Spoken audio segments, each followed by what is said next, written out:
નમસ્કાર, weather expert પરેશભાઈ ગોસ્વામી તમને screen પર દેખાતા હશે અને સ્વાભાવિક રીતના ગુજરાતમાં અત્યારે જે ભયંકર વરસાદ અમુક વિસ્તારમાં પડી રહ્યો છે, સુરતમાં આબ ફાટ્યું છે, સૌરાષ્ટ્રમાં ખૂબ વધારે વરસાદ છે, મધ્ય ગુજરાતમાં ભારે વરસાદની શરૂઆત થઈ ગઈ છે. વિસ્તારથી સમજવું છે. પરેશભાઈ, પહેલા તો આટલું ભયંકર વરસાદ કેમ પડી રહ્યું છે? કોઈ સિસ્ટમ એક્ટિવ છે કે પછી ચોમાસાનો રેગ્યુલર વરસાદ તો આટલો બધો શરૂઆતમાં નથી જોયો આપણે ક્યારેક? ના બેન, આમ જોવા જઈએ તો અત્યારે જે સારા એવા વરસાદો પડી રહ્યા છે એમાં કોઈ શંકાને સ્થાન નથી. પણ જે સિસ્ટમો સક્રિય હોય છે ને, એ પણ જે આપણે નૈઋત્યનું ચોમાસું ગુજરાતમાં પ્રવેશ કરીએ પછી રાબેતા મુજબનું જે ચોમાસું ચાલતું હોય એના જ ભાગરૂપે અત્યારે ચોમાસું ચાલી રહ્યું છે. આમાં કોઈ અલગ પ્રકારની સિસ્ટમો નથી. સિસ્ટમ ચોક્કસથી સક્રિય છે, પણ એ ચોમાસાની સિસ્ટમ જ સક્રિય છે ને અત્યારે રાજ્ય ઉપર જોવા જઈએ તો 850 એચપીએ લેવલે અને 700 એચપીએ લેવલે બહોળી સંખ્યામાં ભેજ જોવા મળી રહ્યો છે ને, જેને કારણે રાજ્યના અલગ અલગ વિસ્તારોમાં સારા એવા વરસાદો નોંધાઈ રહ્યા છે. હવે અત્યારે જોવા જઈએ તો આજ દિવસ સુધી રાજ્યની અંદર આજે 23 તારીખ સુધીમાં અનેક વિસ્તારોની અંદર સારા વરસાદો નોંધાયા. ખાસ કરીને અમુક વિસ્તારો છે જેમાં દરિયાઈ કાંઠાના સૌરાષ્ટ્રના વિસ્તારો હોય અથવા તો દક્ષિણ ગુજરાતના વિસ્તારો હોય, એમાં થોડોક ભારેથી અતિ ભારે વરસાદ પણ નોંધાયો છે. અને આ વરસાદ છે હજુ કન્ટિન્યુ આપણે 30 તારીખ સુધી ચાલુ જ રહેવાનું છે. એટલે આમ તો એવું પણ કહી શકાય કે જુલાઈ મહિનાના પહેલા અઠવાડિયામાં પણ આ વરસાદો છે આપણે કન્ટિન્યુ જોવા મળશે. પણ જ્યાં સુધી આપણે આ અઠવાડિયાની વાત કરીએ તો કે 30 જૂન સુધીની વાત કરીએ તો 30 જૂન સુધી પણ એકંદરે સારા એવા વરસાદો નોંધાશે. જોકે આવનારા 24 કલાકની વાત કરવા જઈએ તો આવનારા 24 કલાક હજુ પણ દક્ષિણ ગુજરાત માટે ખૂબ ભારે રહે તેવી શક્યતાઓ છે. દક્ષિણ ગુજરાતની અંદર ખાસ કરીને ભરૂચ, અંકલેશ્વર હોય અથવા તો જે રાજપીપળા છે, તાપી છે, સુરત, વલસાડ, વાપી, નવસારી, ડાંગ, બીલીમોરા છે, આ તમામ જે વિસ્તાર છે દક્ષિણ ગુજરાતના તમામ વિસ્તારો બેન આવી જાય છે. તમામ વિસ્તારોની અંદર આવનારા 24 કલાક માટે ભારેથી અતિ ભારે વરસાદની શક્યતાઓ રહેલી છે. ત્યાંથી આગળના વિસ્તાર જોવા જઈએ તો કે જ્યાં મધ્યમથી ભારે વરસાદની શક્યતાઓ છે એવા વિસ્તારની અંદર આણંદ, નડિયાદ, ખેડા, વડોદરા જેવા વિસ્તારો છે. ટૂંકમાં ખંભાત લાગુ આસપાસના વિસ્તારો છે એ તમામ જિલ્લાઓને સારો એવો વરસાદ છે એ નોંધાઈ શકે છે આવનારા 24 કલાક દરમિયાન. એ પછી એક છે મધ્યપ્રદેશ બોર્ડર લાગુ વિસ્તાર, જેમાં મહીસાગર, દાહોદ, ગોધરા, છોટાઉદેપુર, આ વિસ્તારોમાં પણ લગભગ સારો એવો વરસાદ નોંધાશે. એટલે એટલું કહી શકાય કે 2 થી લઈને 4 ઇંચ સુધીના વરસાદો મધ્યપ્રદેશ બોર્ડર લાગુ વિસ્તારના જિલ્લામાં, ત્યાર પછી જે આણંદ, નડિયાદ, ખેડા, વડોદરા વાળા વિસ્તારો છે એની અંદર 3 થી લઈને 5 ઇંચ સુધીના વરસાદો પડી શકે. અને દક્ષિણ ગુજરાતના જે વિસ્તારો છે, જે દક્ષિણ ગુજરાતના ઓલ ઓવર તમામ સાર્વત્રિક દક્ષિણ ગુજરાતની અંદર 4 થી લઈને 8 ઇંચ સુધીના વરસાદો નોંધાઈ શકે. એ પછી જે સૌરાષ્ટ્રના ભાગોની અંદર વાત કરવા જઈએ તો સૌરાષ્ટ્રની અંદર આમ તો આવતીકાલે થોડુંક વરસાદની તીવ્રતા અને વરસાદના વિસ્તારોમાં ઘટાડો થશે. છતાં પણ જે દરિયાઈ કાંઠાના ભાગ છે, દરિયાકાંઠાથી લઈને 50-60 કિલોમીટરનો એરિયો હશે, એ તમામ વિસ્તારની અંદર હળવાથી મધ્યમ વરસાદ નોંધાશે. અતિ ભારે વરસાદોની શક્યતા નથી, પણ હળવાથી મધ્યમ વરસાદો છે ચોક્કસથી નોંધાશે.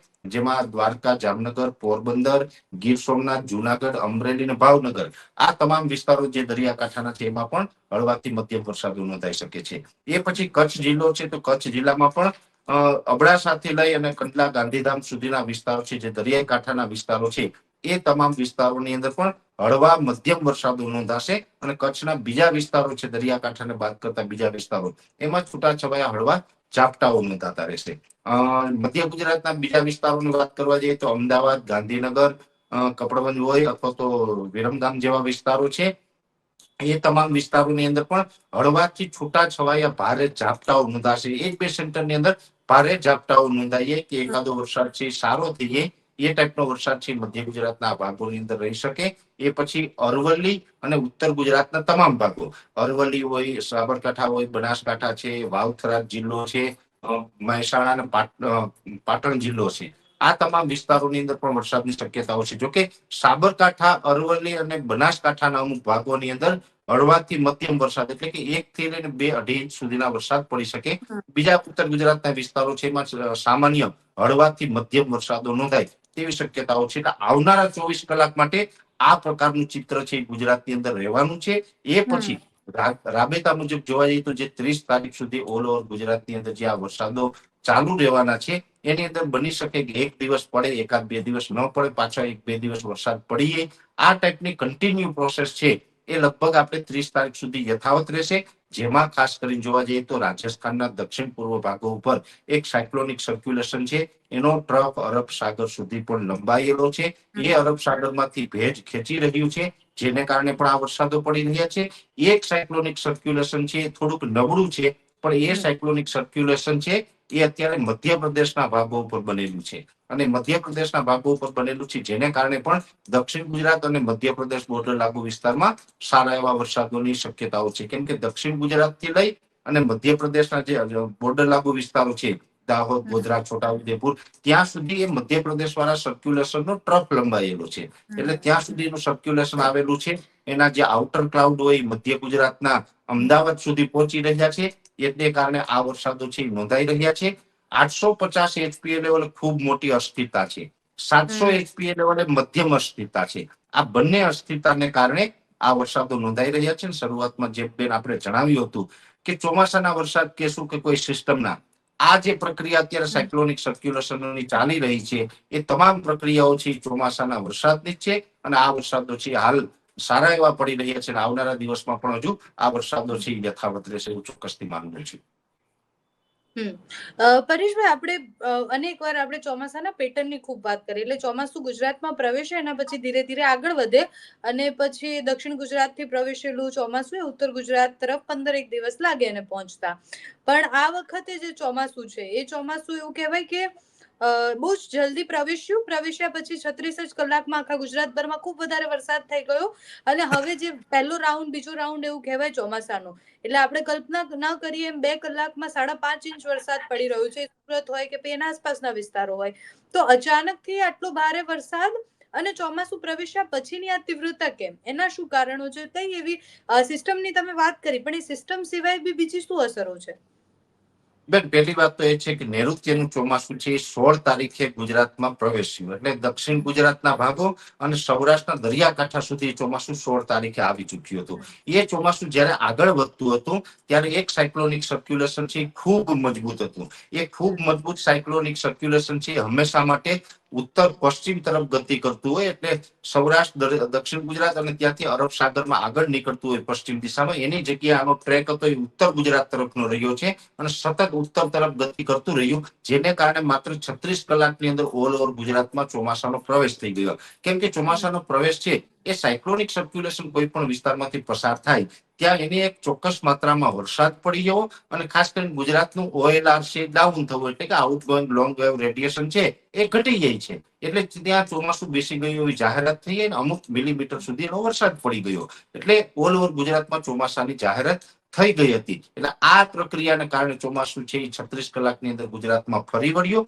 અને અત્યારે જે વરસાદો પડી રહ્યા છે આની અંદર બેન એવું બની રહ્યું છે કે જે સિસ્ટમોનો જે ટ્રફ હોય છે એ ટ્રફની અંદર વધુ પડતો ભેજ 850 એચપીએ લેવલે જ્યાં જમા થાય છે ત્યાં થોડોક વરસાદ છે 5 ઇંચ, 6 ઇંચ અથવા તો 4 ઇંચ આવા ભારે વરસાદો પડી રહ્યા છે, અને સામાન્ય રીતે પેલા પહેલી વખત પણ નથી. ભૂતકાળની અંદર પણ રાબેતા મુજબનું ચોમાસું ચાલતું હોય ત્યારે આ પ્રકારના વરસાદો પડતા જ હોય છે, અને આવા વરસાદો છે હજુ આગળ ઉપર પણ જોવા મળશે. જો કે આ 30 તારીખ સુધી જે વરસાદો પડવાના છે એમાં મેં આપને જણાવ્યું એમ કે 4 થી લઈને 8 ઇંચ સુધીના વરસાદો દક્ષિણ ગુજરાતમાં પણ જોવા મળશે. એવા જ વરસાદો આગળના દિવસની અંદર સૌરાષ્ટ્રના દરિયાકાંઠાના જિલ્લાઓમાં પણ જોવા મળશે. એટલે વરસાદો છે એ તો હજુ પણ ભારે વરસાદો છે યથાવત રહેવાના છે. ખાસ કરીને જૂન મહિનો છે એ રાબેતા મુજબનું ચોમાસાને વેગ આપી રહ્યું છે. જૂન મહિનો પૂર્ણ થાય એટલે કે એક અઠવાડિયું હજુ પણ રાજ્યના અલગ અલગ વિસ્તારોમાં વરસાદ પડે, પછી જુલાઈ મહિનો આવશે તો જુલાઈ મહિનાની અંદર સામાન્ય કરતા વધારે વરસાદ પડવાની પણ શક્યતાઓ છે. કેમ કે હવે આઈઓડી છે એ પણ ધીમે ધીમે પોઝિટિવ ફેઝમાં આવી રહ્યું છે. આમ તો જે ઉનાળા દરમિયાન જે લાનીના સક્રિય થયો હતો એ લાનીના હવે ધીમે ધીમે ન્યુટ્રલ તરફ આવી ગયો છે. ચોમાસા દરમિયાન અલ્નીનો પ્રભાવ પાડે એવી કોઈ શક્યતાઓ નથી, એટલે અલ્નીનો સ્થાપિત નથી થવાનો, એટલે લાનીના છે ન્યુટ્રલ રહેવાનો છે, અને આઈઓડી એટલે કે ઇન્ડિયન ઓશન ડાયપોલ છે પોઝિટિવ ફેઝમાં રહેવાનો છે.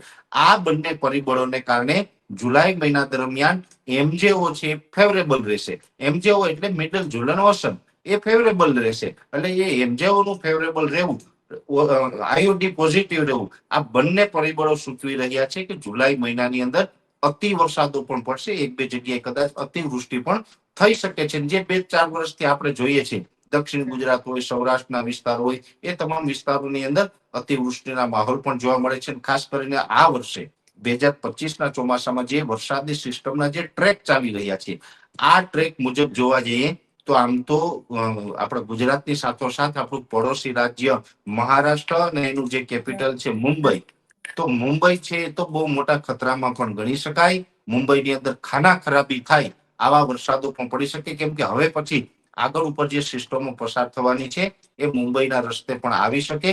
એટલે મુંબઈની અંદર પણ આ જુલાઈ મહિનો છે એમાં અતિ ભારે વરસાદ અને આપણે કહી શકાય કે નુકસાની વાળા વરસાદો હોય, અતિવૃષ્ટિના માહોલો સર્જાય. ટ્રેનોનો જે આપણે અવર જવર છે મુંબઈમાં બહુ જાણીતું છે કે બહુ ટ્રેનો ચાલે છે, એ ટ્રેન વ્યવહાર ખોરવાઈ જાય. જે હવાઈ મારફતે મુસાફરી કરે છે, ફ્લાઇટો છે, એ રદ કરવી પડે. આ ટાઈપના માહોલો છે એ પણ મુંબઈની અંદર જોવા મળશે. એ સાથે દક્ષિણ ગુજરાત છે એમાં પણ અતિ ભારે વરસાદ અને સૌરાષ્ટ્રના ઘણા બધા વિસ્તારો છે જેમાં દરિયાઈ કાંઠાના તમામ જિલ્લા, એ તમામ વિસ્તારોની અંદર અતિ ભારે વરસાદો છે જુલાઈ મહિનામાં પણ જોવા મળવાના છે. એટલે આખું જે સિસ્ટમનો ટ્રેક અને આ પેટર્ન ચાલી રહી છે, એકંદરે સારું ચોમાસું છે. અમે આમ તો એપ્રિલ મહિનાથી જે કહેતા આવ્યા છે કે 2025નું ચોમાસું છે તે ખૂબ સારું રહેવાનું છે. 98% લઈ અને 106% સુધીના ચોમાસાનું જે એક અનુમાન છે એ મુજબનું સારું ચોમાસું પણ રહેશે અને એકાદ વખત આપણે અતિવૃષ્ટિ પણ જોવા મળી શકે છે.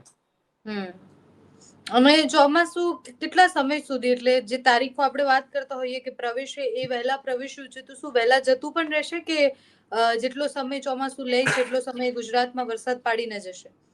બેન, આમ તો ચોમાસું વહેલું પ્રવેશ્યું એવું પણ ના કહી શકાય. સામાન્ય રીતે 15 જૂને ચોમાસું છે ગુજરાતમાં આવતું હોય છે. આ વખતે એક દિવસ લેટ 16 જૂને પ્રવેશ્યું હતું. એ પણ મેં આપણે કીધું અરબ સાગરની એક સિસ્ટમ હતી, જે સિસ્ટમને કારણે આ ચોમાસાના ક્રાઇટેરિયા ફૂલફિલ થઈ ગયા. એટલે આઈએમડી દ્વારા આની જાહેરાત કરી દેવામાં આવી હતી. પણ ચોમાસાની સાચી શરૂઆત તો હવેથી આ જૂન મહિનાના છેલ્લા અઠવાડિયામાંથી થઈ છે અને ચોમાસું આને કારણે વહેલું વિદાય લે તેવી શક્યતાઓ નથી. ખાસ કરીને જોવા જઈએ તો સપ્ટેમ્બર મહિનાની 30 તારીખ છે ત્યાં સુધી ચોમાસું જબરજસ્ત રહેવાનું છે. સારા વરસાદો પડવાના છે.